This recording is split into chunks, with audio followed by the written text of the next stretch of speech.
现在全台房价飙涨，而在新北五股，在2021年涨幅排行榜更是北台湾唯一入榜。而现在房市的前景很看好，再加上附近坐拥新北市最美的水岸绿地，目前新武科技走廊产业是逐渐来兴起，房价又只要是内湖的一半，所以吸引很多的科技白领阶层来看房。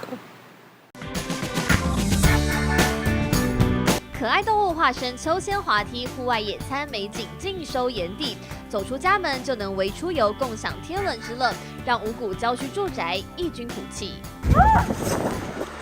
想跟我一样体验这些可爱的游乐设施吗？那周末假期当然就要来到新北大都会公园。这里占地只有424公顷，相当于16座的台北大安森林公园，堪称是双北最漂亮的水岸绿地。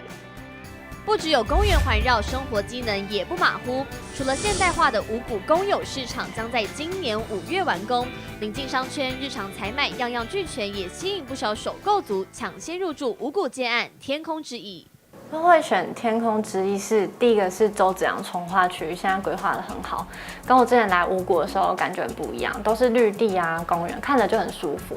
跟附近的商圈就是走路5分钟就可以到，而且之后会有捷运，所以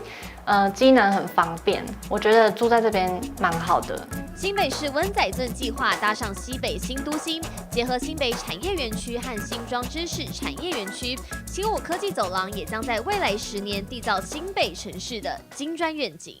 那随着产业区的形成，所以就业人口以及居住需求逐日的攀升，非常的有感，所以他们在找房子的时候，就会到旁边这一区块。周子阳重划区这边来选择，